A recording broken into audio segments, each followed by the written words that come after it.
ഇന്ന് സംഭവിച്ച ഏറ്റവും പ്രധാനപ്പെട്ട വാർത്തകളും ഈ മണിക്കൂറിലെത്തുന്ന പ്രധാനപ്പെട്ട വാർത്തകളുമായി വാർത്താ ബുള്ളറ്റിൻ തുടങ്ങുകയാണ്. ആദ്യം പോകുന്നത് ഈ മണിക്കൂറിലെത്തുന്ന ഒരു പ്രധാനപ്പെട്ട വിവരത്തിലേക്കാണ്. പൂക്കോട് വെറ്റിനറി കോളേജിലെ വിദ്യാർത്ഥി ജയസിദ്ധാർത്ഥന്റെ മരണത്തിൽ അന്വേഷണ കമ്മീഷനെ നിയമിച്ച് ചാൻസലർ ഗവർണർ ആരിഫ് മുഹമ്മദ് ഖാൻ. മുൻ ഹൈക്കോടതി ജഡ്ജി എ ഹരിപ്രസാദാണ് അന്വേഷണ കമ്മീഷൻ. MG പ്രതീഷ് ചേരുന്നുണ്ട് തിരുവനന്തപുരത്ത് നിന്ന് വിവരങ്ങളുമായി. പ്രതീഷ്, ഈ ജുഡീഷ്യൽ അന്വേഷണം പ്രഖ്യാപിക്കും എന്നുള്ള രീതിയിൽ ഗവർണർ മുൻപേ തന്നെ സൂചന നൽകിയിരുന്നതാണ്. അത് ആ രീതിയിൽ തന്നെ നടപടിക്രമങ്ങളിലേക്ക് പോയിരിക്കുന്നു എന്നാണോ മനസ്സിലാക്കേണ്ടത്? സ്മിത, അല്പസമയം മുമ്പാണ് ഗവർണറുടെ ഉത്തരവ് പുറത്തിറങ്ങിയത്. ചാൻസലർ കൂടിയായ ഗവർണറാണ് സിദ്ധാർത്ഥന്റെ മരണവുമായി ബന്ധപ്പെട്ട ഒരു അന്വേഷണ കമ്മീഷനെ നിയമിച്ചിരിക്കുന്നത്. നിലവിൽ ഇത് ജുഡീഷ്യൽ അന്വേഷണമല്ല, ചാൻസലർ എന്ന നിലയിൽ ഗവർണർ ഒരു അന്വേഷണ കമ്മീഷനെ നിയോഗിച്ചിരിക്കുന്നതാണ്. സിദ്ധാർത്ഥന്റെ മരണം അന്വേഷിക്കുന്നതിന് സിറ്റിംഗ് ജഡ്ജിയെ ആവശ്യപ്പെട്ടുകൊണ്ട് നേരത്തെ തന്നെ ചാൻസലർ ഹൈക്കോടതിക്ക് കത്ത് നൽകിയിരുന്നു. ഇതിന്റെ അടിസ്ഥാനത്തിൽ വിരമിച്ച ജഡ്ജിമാരുടെ ഒരു ലിസ്റ്റ് ഹൈക്കോടതി രാജ്ഭവന് കൈമാറുകയായിരുന്നു. അതിന്റെ അടിസ്ഥാനത്തിലാണ് ഇപ്പോൾ ജുഡീഷ്യൽ കമ്മീഷനെ രാജ്ഭവൻ വൈസ് ചാൻസലർ നിയമിച്ചിരിക്കുന്നത്. മുൻ ഹൈക്കോടതി ജഡ്ജി എ ഹരിപ്രസാദാണ് അന്വേഷണ കമ്മീഷൻ. ഈ അന്വേഷണ കമ്മീഷനെ സഹായിക്കുന്നതിന് വേണ്ടി വയനാട് മുൻ DYSP VG കുഞ്ഞനെയും നിയമിച്ചിട്ടുണ്ട്. സിദ്ധാർത്ഥന്റെ മരണവുമായി ബന്ധപ്പെട്ടുള്ള എല്ലാ വീഴ്ചകളും അന്വേഷണ കമ്മീഷൻ പരിശോധിക്കും. 3 മാസത്തിനകം ഈ അന്വേഷണ കമ്മീഷനോട് റിപ്പോർട്ട് നൽകാനാണ് ചാൻസലർ നിർദ്ദേശം നൽകിയിരിക്കുന്നത്. പ്രധാനമായും വൈസ് ചാൻസലറുടെയും ഡീനിന്റെയും അടക്കം ഭാഗത്തു നിന്നുണ്ടായ വീഴ്ചകൾ പരിശോധിക്കണമെന്ന കൃത്യമായൊരു നിർദ്ദേശം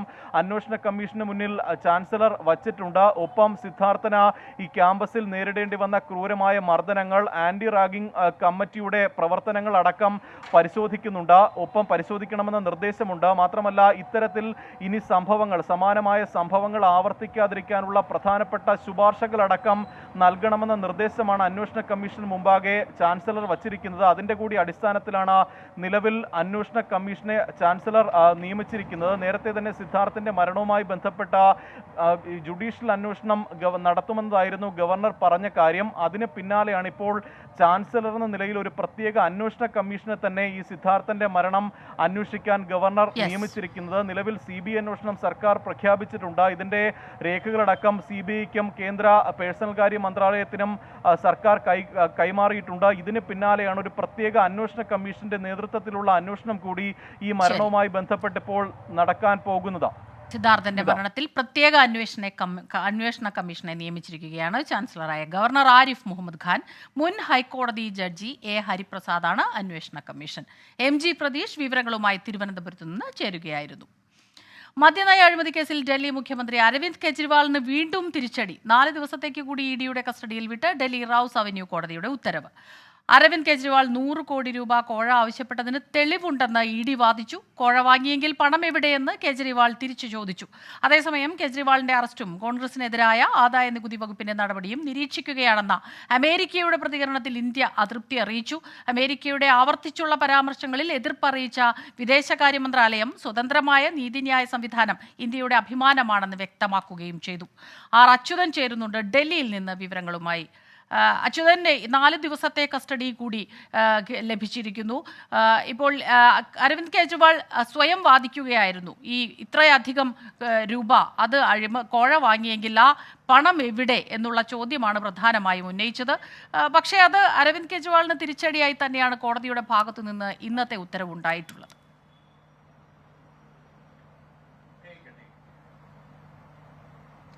തീർച്ചയായിട്ടും സ്മിത സൂചിപ്പിച്ചതുപോലെ തന്നെ ഇന്ന് തന്റെ വാദം അരവിന്ദ് കെജ്രിവാൾ തന്നെ കോടതിയിൽ ഉയർത്തുകയായിരുന്നു. ആ ഒരു സവിശേഷത കൂടെ ഇന്ന് കോടതി മുറിയിൽ ഉണ്ടായിരുന്നു.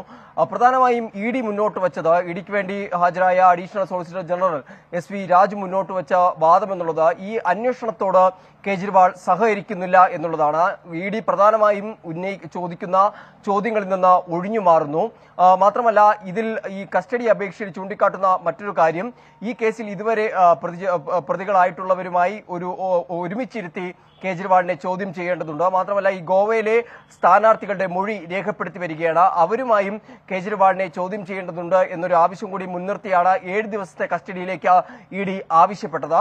എന്നാൽ ശക്തമായ ഒരു പ്രതിവാദമായിരുന്നു കേജ്രിവാളിന്റെ ഭാഗത്തുനിന്ന് ഉണ്ടായത്. അതിൽ പ്രധാനമായും ചൂണ്ടിക്കാട്ടിയത് ഈ 100 കോടിയുടെ അഴിമതി നടന്നു എന്ന് പറയുമ്പോൾ ആ പണം എവിടെ എന്നുള്ള ചോദ്യം കേജ്രിവാൾ മുന്നോട്ട് വച്ചു. 2 വർഷമായി നടക്കുന്ന ഈ കേസിൽ താൻ പ്രതിയാണെന്ന് ഒരു കോടതിയും ഇതുവരെയും കണ്ടെത്തിയിട്ടില്ല. കൂടാതെ തന്നെ ഈ ശരത്ചന്ദ്ര റെഡ്ഡി ഈ 55 കോടി രൂപ BJPക്ക് നൽകിയതും അരവിന്ദ് കെജ്രിവാൾ കോടതിയിൽ ഉന്നയിച്ചു. അതിൽ 50 കോടി രൂപ താൻ അറസ്റ്റിലായതിനു ശേഷമാണ് നൽകിയത്. ഇതിലൊരു അന്വേഷണം വേണം, ആ അന്വേഷണത്തിന് കോടതി നിർദ്ദേശിക്കണമെന്നൊരു ആവശ്യം കൂടി മുന്നോട്ട് വയ്ക്കുകയുണ്ട്. എന്നാൽ ഈ 100 കോടി ആവശ്യപ്പെട്ടതിന് തെളിവുകൾ ഉണ്ട് എന്നതാണ് ഈ ASG അഡീഷണൽ സോളിസിറ്റർ ജനറൽ കോടതിയെ അറിയിച്ചത്. അങ്ങനെ ശക്തമായ വാദപ്രതിവാദങ്ങളാണ് ഉണ്ടായത്. കൂടാതെ തന്നെ ഈ നിലവിലെ ഈ ഗോവയിലെ പ്രചരണങ്ങൾക്ക് ഹവാല ഇടപാടിലൂടെ ലഭിച്ച പണം ഉപയോഗിച്ചു. അതിനും കൃത്യമായ രേഖകളുണ്ട്. എന്തായാലും നിലവിൽ ഇപ്പോൾ ഈ കസ്റ്റഡിയിൽ ആവശ്യപ്പെട്ടിരിക്കുന്ന മറ്റൊരു പശ്ചാത്തലം കേജ്രിവാളിന്റെ പക്കലുള്ള ഡിജിറ്റൽ ഉപകരണങ്ങളുടെ അതിന്റെ പാസ്വേഡ് ഇതുവരെയും കേജ്രിവാൾ നൽകിയിട്ടില്ല. അദ്ദേഹം അഭിഭാഷകരുമായി സംസാരിച്ച ശേഷം ഈ പാസ്വേഡ് നൽകാമെന്നാണ് ED അറിയിച്ചിട്ടുള്ളത്. അതുകൊണ്ട് തന്നെ ഈ ഘട്ടത്തിൽ ഇനി അടുത്ത ഘട്ടത്തിലേക്ക് ED കടക്കുന്നത് ആ പാസ്വേഡ് ശേഖരിച്ചുകൊണ്ട് ആ രേഖകൾ ശേഖരിക്കാനാണ് EDയുടെ നീക്കം. എന്തായാലും അത്തരം നീക്കങ്ങളെല്ലാം ഈ ഒരു കസ്റ്റഡി കാലയളവിൽ ഉണ്ടാകുമെന്ന് തന്നെയാണ് പ്രതീക്ഷിക്കുന്നത്. ഒപ്പം മറ്റ് പ്രതികളുടെയും ഈ മൊഴി രേഖപ്പെടുത്തിയവരുടെയും ഒപ്പമിരുത്തി കേജ്രിവാളിനെ ചോദ്യം ചെയ്യുന്ന ഒരു ഘട്ടം കൂടിയായിരിക്കും ഈ മുന്നിലുള്ള 4 ദിവസങ്ങൾ. എന്തായാലും ഏപ്രിൽ 1 വരെയാണ് ഡൽഹിയിൽ നിന്ന് ഈ വാർത്തയുടെ വിശദാംശങ്ങളുമായി നമുക്കൊപ്പം ചേർന്നത്. മറ്റൊരു പ്രധാനപ്പെട്ട വാർത്ത, കണ്ണൂർ പയ്യാമ്പലത്ത് CPIM നേതാക്കളുടെ സ്മൃതി കുടീരങ്ങളിൽ കെമിക്കൽ ഓയിൽ ഒഴിച്ചു. EK നായനാർ, ചടയൻ ഗോവിന്ദൻ, കോടിയേരി ബാലകൃഷ്ണൻ എന്നിവരുടെ സ്മാരക സ്തൂപങ്ങളാണ് വികൃതമാക്കിയത്. പ്രകോപനമുണ്ടാക്കി സംഘർഷം സൃഷ്ടിക്കാനുള്ള ശ്രമത്തിന്റെ ഭാഗമാണ് ഈ നടപടിയെന്ന് CPIM സംസ്ഥാന സെക്രട്ടറി MV ഗോവിന്ദൻ പ്രതികരിച്ചു. രാഷ്ട്രീയമായ കാര്യങ്ങളിൽ നിന്ന് ശ്രദ്ധ മാറ്റി തെറ്റായ ദിശയിലേക്ക് ജനങ്ങളുടെ ശ്രദ്ധ എത്തിക്കുന്നതിന് വേണ്ടിയുള്ള ഗൂഢാലോചന ഉൾപ്പെടെ ഇതിൻ്റെ പിന്നിലുണ്ടോ എന്ന കാര്യം ഗൗരവപൂർവം അന്വേഷിക്കണം. മകനെന്ന നിലയിൽ സംഭവത്തെ വൈകാരികമായി കാണുന്നുവെന്നും പരിഷ്കൃത സമൂഹത്തിൽ രാഷ്ട്രീയ പ്രവർത്തനം ഇങ്ങനെയല്ല വേണ്ടതെന്നും ബിനേഷ് കോടിയേരി പ്രതികരിച്ചു. തീർച്ചയായിട്ടും ഒരു മകനെന്ന രീതിയിൽ വളരെ വൈകാരികതയോടുകൂടി തന്നെയാണ് ഇത് കാണുന്നത്. സ്വാഭാവികമായിട്ടും ഇത്തരത്തിലുള്ളൊരു അവസ്ഥ വരുമ്പോൾ ഒരു മകൻ എന്നുള്ള രീതിയിൽ എത്തരത്തിലൊക്കെയാണോ ഒരു വിഷമമുള്ളത്, ആ വൈകാരികതയോടും വിഷമത്തോടും കൂടി തന്നെയാണ് ഇപ്പോൾ ഈ മണ്ണിൽ നിൽക്കുന്നത്. പക്ഷേ ഇത് ഇത്തരത്തിലെ ഒന്നുമല്ല രാഷ്ട്രീയം. നമ്മളൊരു പരിഷ്കൃത സമൂഹത്തിൽ ഇങ്ങനെയൊന്നുമല്ല രാഷ്ട്രീയ പ്രവർത്തനം മുന്നോട്ട് പോകേണ്ടത് എന്നുള്ളത് ഈ ചെയ്തവർ മനസ്സിലാക്കുക എന്നുള്ളത് മാത്രമേ ഉള്ളൂ. പക്ഷേ അമ്മ വളരെ വിഷമിച്ച് എന്നെ ഇപ്പം വരുമ്പോഴും അപ്പം നീ പോയി കണ്ടിട്ട് വാ എന്നാണ് എൻ്റെ അടുത്ത് പറഞ്ഞിട്ടുള്ളത്. ചിത്രമൊക്കെ കണ്ടോ കോടിയേരിയുടെ? കണ്ടപ്പോൾ അത് കരഞ്ഞിരിക്കുകയാണ്. അപ്പം ഞാൻ അതുകൊണ്ടാണ് ഇങ്ങോട്ടേക്ക് കൊണ്ടുവരായിരുന്നത്. സംഭവം പ്രത്യേക സംഘം അന്വേഷിക്കും. Kannur city police commissioner Ajith കുമാറിനാണ് മേൽനോട്ട ചുമതല. ACP CB ടോമാണ് അന്വേഷണ സംഘത്തലവൻ. 11-അംഗ പ്രത്യേക അന്വേഷണ സംഘത്തിനാണ് രൂപം നൽകിയിട്ടുള്ളത്. സജോ ദേവസ്യ ചേരുന്നുണ്ട് കണ്ണൂരിൽ നിന്ന് വിവരങ്ങളുമായി. സജോ, ഈ ഒരു പ്രത്യേക സാഹചര്യം, തെരഞ്ഞെടുപ്പിന്റെ ചൂട് കൂടി വരുന്ന ഒരു സാഹചര്യം കൂടിയുണ്ട്. കണ്ണൂരാണ്, പല കാരണങ്ങളുണ്ട്. നേതാക്കളുടെ കാര്യത്തിൽ സ്മൃതി കുടീരമാണ്, അതിൽ വൈകാരികമായ ഒരു ഇടപെടൽ പാർട്ടിയുടെ ഭാഗത്തു നിന്നും ഉണ്ടാവുകയും ചെയ്യും. പക്ഷേ ഇപ്പോഴേതായാലും സംയമനം പാലിക്കാനാണ് പാർട്ടി സെക്രട്ടറി തന്നെ പറഞ്ഞിട്ടുള്ളത്. അന്വേഷണം തുടങ്ങിയോ? ഏതെങ്കിലും തരത്തിൽ ഇതാര് ചെയ്തു എന്നുള്ള കാര്യത്തിൽ എന്തെങ്കിലും സൂചന ലഭിക്കുന്നുണ്ടോ?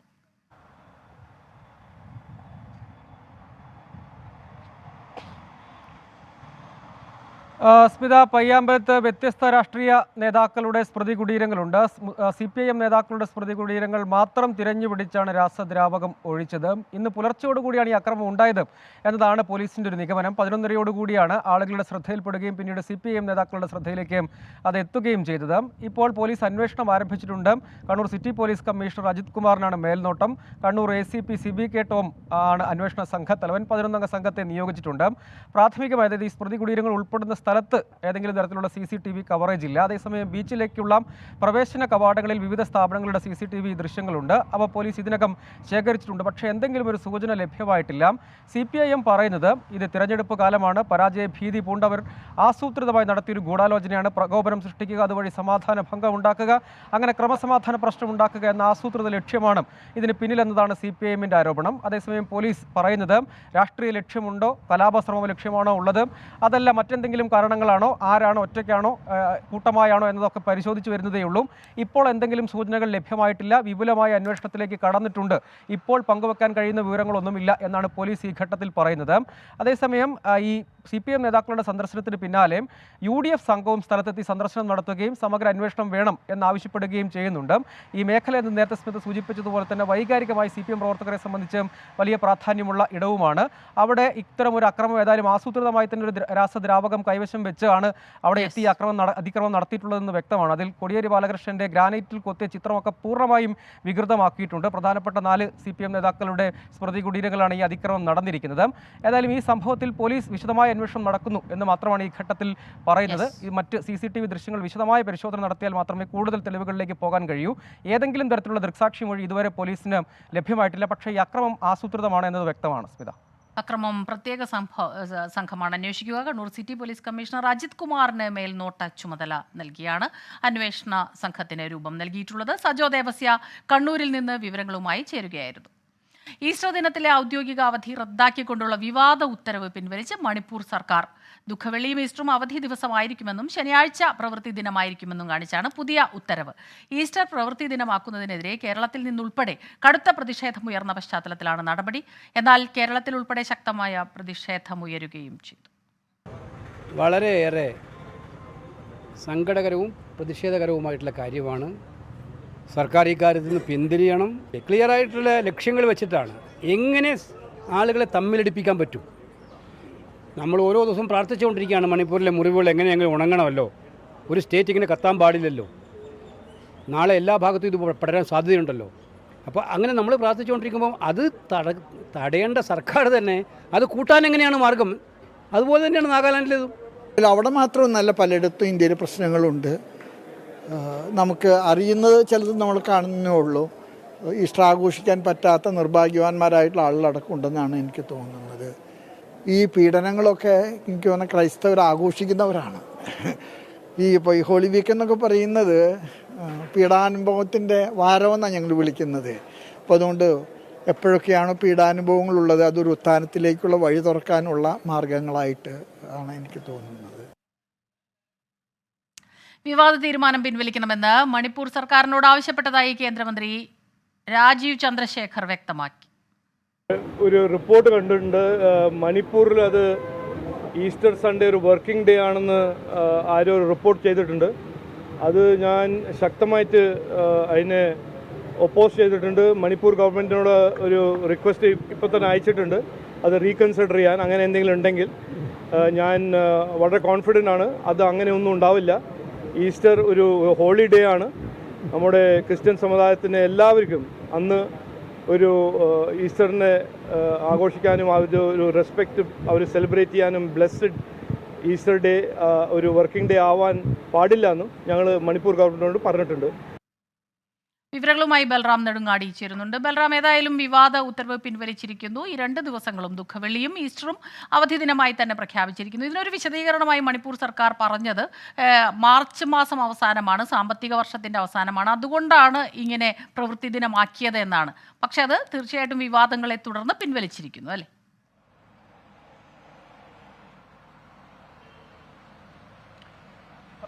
തീർച്ചയായും സ്മിത, ഇന്നലെയാണ് മണിപ്പൂർ സർക്കാർ ഈ വിവാദ ഉത്തരവ് പുറത്തിറക്കുന്നത്.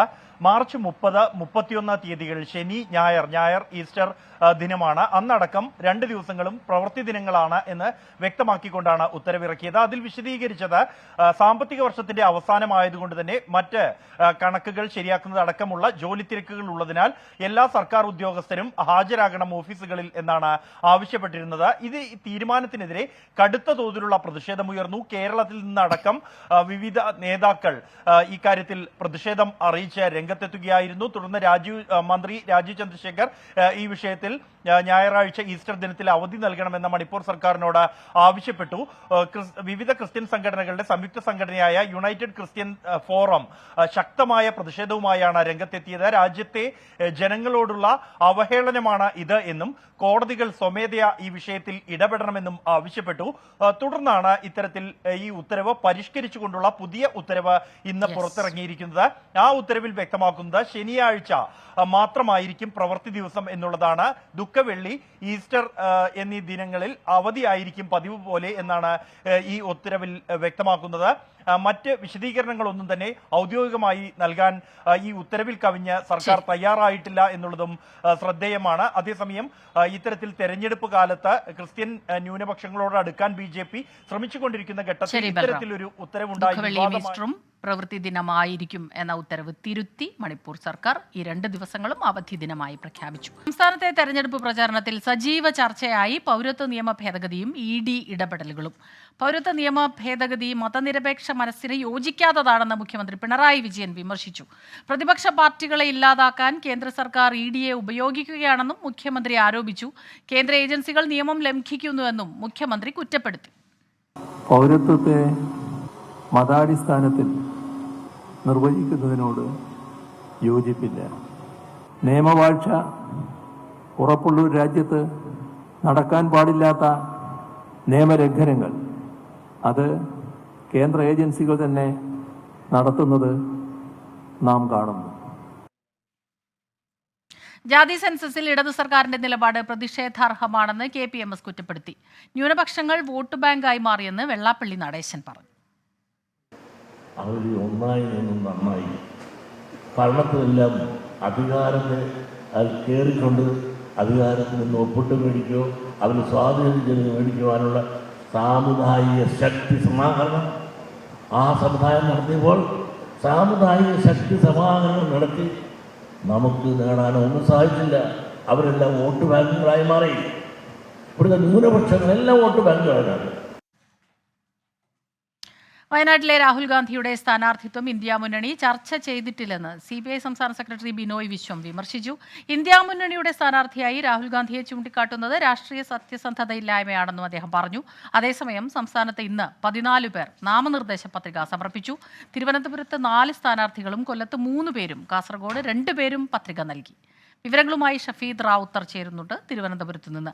ഷഫീദ്, ചൂട് പിടിക്കുകയാണ് തെരഞ്ഞെടുപ്പ് രംഗം. ഇനിയുള്ള ദിവസങ്ങളിലേക്ക് അത് വലിയ ചർച്ചകളും വിവാദങ്ങളും ഒക്കെ കൊഴുക്കുമ്പോഴും ഓരോ മുന്നണികളും അവരുടേതായിട്ടുള്ള രീതിയിൽ പ്രചരണങ്ങൾ ശക്തി പകരുകയാണല്ലോ. ഈ പൗരത്വ ഭേദഗതി നിയമം അതേപോലെ തന്നെ നേതാക്കൾ തമ്മിലുള്ള ബിസിനസ് ബാന്ധവം അടക്കമുള്ള വിഷയങ്ങളായിരുന്നു ഇതുവരെ തെരഞ്ഞെടുപ്പ് കളത്തിൽ സജീവമായതെങ്കിൽ ഇപ്പോൾ കഴിഞ്ഞ ദിവസം അപ്രതീക്ഷിതമായി മാസപ്പടി വിവാദവുമായി ബന്ധപ്പെട്ട് ED അന്വേഷണം ആരംഭിച്ചു. അതാണ് പ്രധാനമായും തെരഞ്ഞെടുപ്പ് കളത്തിൽ ചർച്ചയാകുന്നത്. അടക്കമുള്ള വിഷയങ്ങൾ ചർച്ചയാകുന്നതാണ് ഏറ്റവും ശ്രദ്ധേയമായിട്ടുള്ള കാര്യം. മാത്രമല്ല അരവിന്ദ് കെജ്രിവാളിന്റെ അറസ്റ്റിനെ മുൻനിർത്തിയാണ് ഇടതുപക്ഷം ഇതുമായി ബന്ധപ്പെട്ട് പ്രതിരോധം തീർക്കുന്നത്. മുഖ്യമന്ത്രി തന്നെ ഇതുമായി ബന്ധപ്പെട്ട നിലപാട് വ്യക്തമാക്കി. കേന്ദ്ര ഏജൻസികൾ നിയമം ലംഘിക്കുന്നു, അതേപോലെ തന്നെ ചോദ്യം ചെയ്യപ്പെടുന്നവരെ ചോദ്യമുയർത്തുന്ന പ്രതിപക്ഷത്തെ ED ഉപയോഗിച്ചുകൊണ്ട് മൗനികളാക്കാൻ ശ്രമിക്കുന്നു തുടങ്ങിയ വളരെ ഗുരുതരമായിട്ടുള്ള വിമർശനം ഇന്ന് കേന്ദ്ര സർക്കാരിനെതിരെ മുഖ്യമന്ത്രി നടത്തുന്ന സാഹചര്യമുണ്ടായി. പൗരത്വ ഭേദഗതി നിയമം RSS അജണ്ടയാണെന്നും അത് നടപ്പാക്കാൻ കേന്ദ്ര സർക്കാർ ശ്രമിക്കുകയാണെന്നുള്ള കുറ്റപ്പെടുത്തലും ഇന്ന് മുഖ്യമന്ത്രി മുന്നോട്ട് വെച്ചു. അതേപോലെ തന്നെ ഈ ജാതി സെൻസസ് കേരളത്തിൽ നടപ്പാക്കാത്തത് ഇരട്ട നീതിയാണെന്ന KPMS ജനറൽ സെക്രട്ടറി പുന്നല ശ്രീകുമാറിന്റെ പ്രതികരണവും ഇന്നത്തെ രാഷ്ട്രീയ ചർച്ചയായിരുന്നു. ന്യൂനപക്ഷങ്ങൾ വോട്ട് ബാങ്കായി മാറി എന്നുള്ളതായിരുന്നു വെള്ളാപ്പള്ളി നടേശന്റെ കുറ്റപ്പെടുത്തൽ. അതേസമയം വയനാട്ടിലെ രാഹുൽ ഗാന്ധിയുടെ സ്ഥാനാർത്ഥിത്വം അത് ഇന്ത്യ മുന്നണിയുടെ സ്ഥാനാർത്ഥിയായി ചിത്രീകരിക്കുന്നത് രാഷ്ട്രീയ സത്യസന്ധത അല്ലായ്മയാണ് എന്നുള്ള നിലപാടുമായി ഇന്ന് CPI സംസ്ഥാന സെക്രട്ടറി ബിനോയ് വിശ്വവും രംഗത്തെത്തി. മാത്രമല്ല വയനാട്ടിലെ മത്സരം LDFും UDFും തമ്മിലാണെന്ന് ബിനോയ് വിശ്വം ഇന്ന് പ്രതികരിക്കുകയും ചെയ്തു. സ്മിത.